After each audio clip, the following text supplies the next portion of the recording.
Welcome to the channel. This is going to be another short review of Starfleet Academy, um, episode 6 in the show. So it's still going.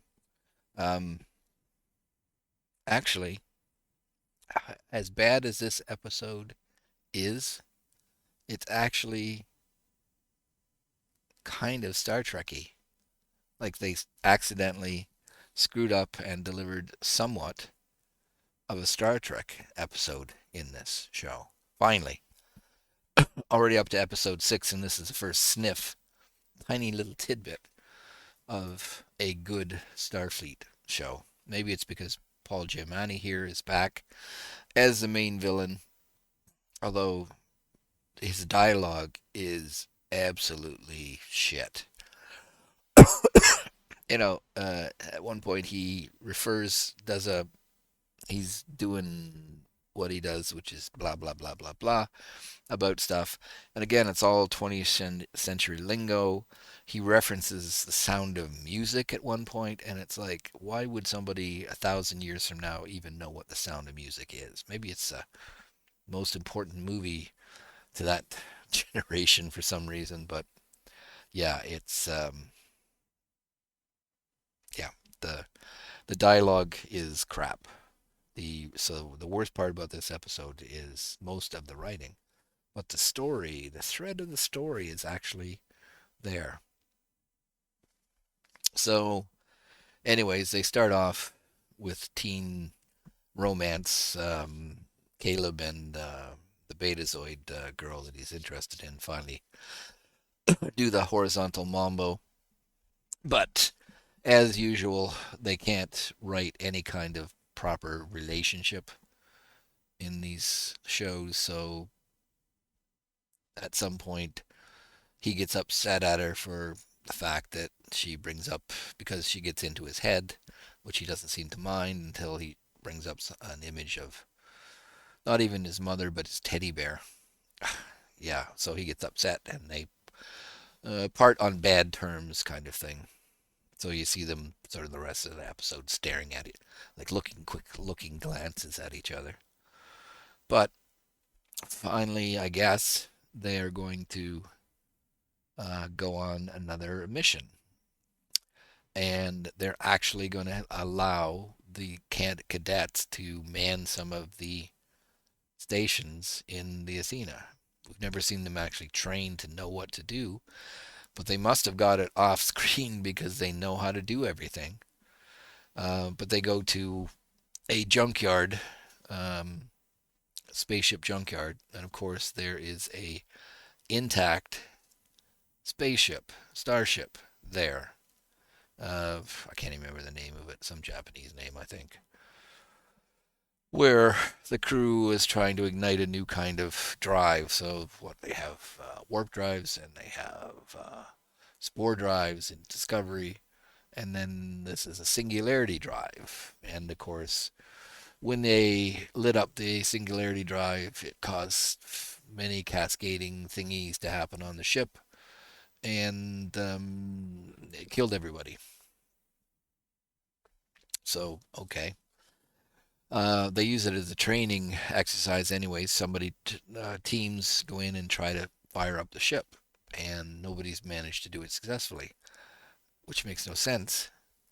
But they put a time limit on it, so let's just leave this perfectly intact ship with probably weapons and everything else sitting on it, floating here in space, and we'll come back to it when we need to use it for the kiddie training. Okay, makes perfect sense. Not, but they have two teams that are going over to the ship, and then the other teams are going to support them on the bridge of the Athena. And uh, there's a red and blue team. Of course, the blue team's military school, and the red team is Starfleet Academy. I've actually come up with a new name for this show. It's Starfleet Slow Class, because that's what the students are. Because they have the fat woman who swallowed her comm badge in the first episode. She's one of the she's still there. Why I don't know, because the only first time before this, they took some fire. She freaked out. Why she's still there is beyond me. Uh, but she freaks out when she sees one of the crew got killed. Um, so again, it's like, Jesus, get rid of that person. But anyways, the two groups go over. They're working, and of course, magical Caleb manages to get power to the ship, which nobody else had managed to do. And of course, he knows absolutely everything about this ship, having never seen it before. But then they get another ship, sort of doesn't really show up because it's hidden, but they get transported in by these Furies, who are human something alien mix. They're supposedly cannibals. Oh, sure, let's make them cannibals because why not? That makes about as much sense as a bunch of the other stuff. But so you have them actually trying to do something useful, getting in trouble, and then trying to resolve it. So kind of Star Trekky like. This is the bits where this is maybe the first episode that is actually what the show could have kind of been. So, anyways, the Furies take the crew hostage. I guess they went over there with no guns, although there is a gunfight, and the guy that's older than 20 gets killed. Of course, he's the body that freaked a fat girl out, or fat girl got freaked out about. Um, but they manage to sort of escape. He sacrifices himself apparently, and they get to the bridge, and they're kind of holding off the baddies, but they're trying to you know put a force field around the bridge, etc. And of course they get the ship starting talking to the computer because for once the Sam, who happens to be on this episode, actually is useful instead of just dancing around practicing her high fives with people and being a basically 20th century kid. In the rest of the episodes, she actually uses her skills to connect with the computer and bring it on, reassemble the code that got separated and bring it sort of semi online. But the ship's computer won't recognize them as the actual crew. It thinks that it's still fighting off. I guess wasn't just system failure that killed the crew. It was some baddies boarding the ship. But anyways, she at least gets it up to a certain level, and then they feed it a comic book, and it's got in the comic book you see images of the color accurate uniforms and the uniforms from like Kirk's William Shatner's Kirk series and this comic book because this ship that they're using for training is kind of people have been writing comic books about it because it's got a weird making up all kinds of weird stories. They feed the comic book to the computer whereby the crew of this ship ends up getting killed, so the computer, for no real good reason, accepts them now as the crew, which allows them to put up the force field. So Paul Giamatti here on the screen, they bring him back because he dealt with the Furies before, and apparently he's got some kind of, uh, they think he has some kind of weapon to get rid of the Furies. Um, anyways, he basically stomps around, chewing the scenery up. Lots of stuff that he says doesn't make sense, where Holly Hunter just sits there looking at him, and she's just letting him talk so she can learn things, apparently. But he's basically wanting to ask for a list of demands and stuff, and they eventually say they're going to do it. And he will then tell them how he defeated the Flurries. Furies, not Flurries. um, so he eventually, when Holly Hunter starts pushing back, he caves in and tells them that it's like they're susceptible to sound. Um, so they've now got.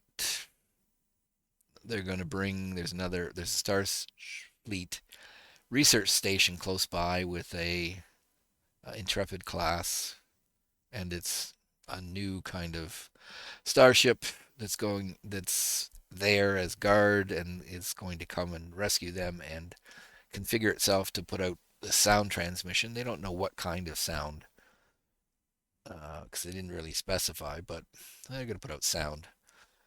And it's on its way.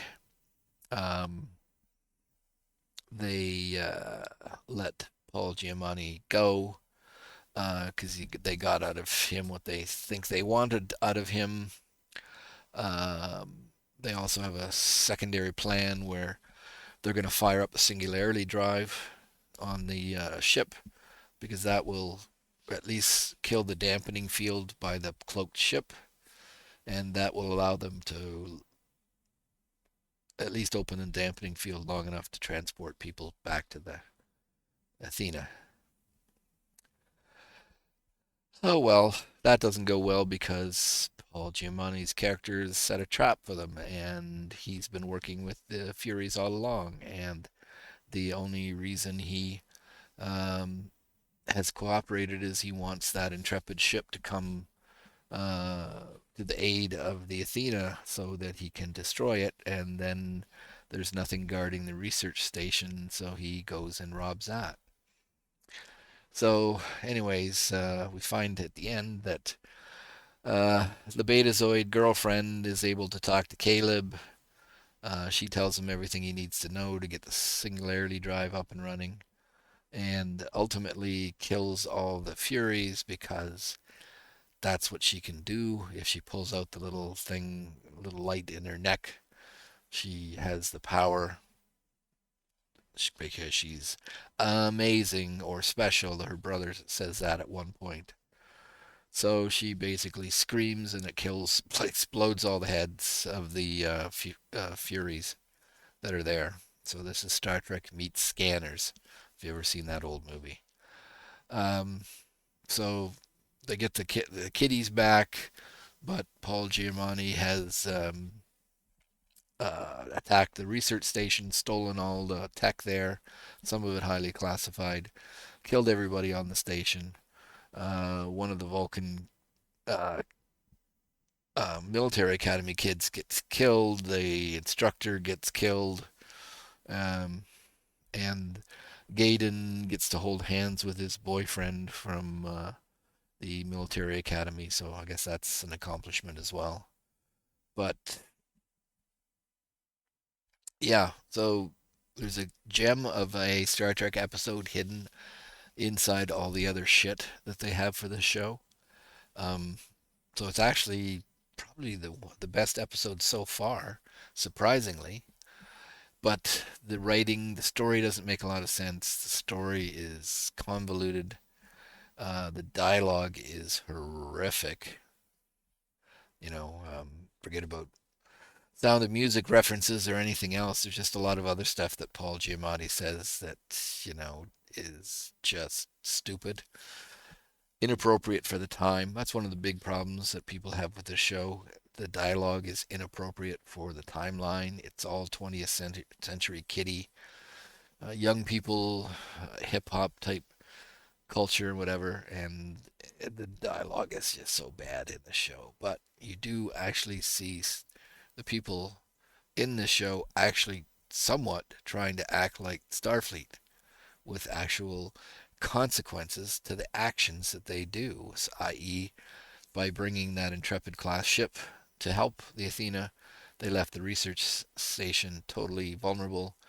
That was the plan from the main villain all along. So you got a villain that actually is villainous and actually has a plan and actually outsmarts them. Uh, Again, the consequences of their actions um, will be, I'm sure, in the cliffhanger for this season. Because right at the end, Paul Giamatti's character comes and tells Holly Hunter's character that he's got one more surprise for her, and he's going to give it to her in a big red bow. So that's probably going to be episode 10. Um, but yeah, it's very Star Trek like, probably the best I've seen so far. Still not particularly good. Um, Yeah, that's all I can say about it. So we'll see if they carry on in next week's episode along this line, or they go back down the rat hole of mediocrity. Okay.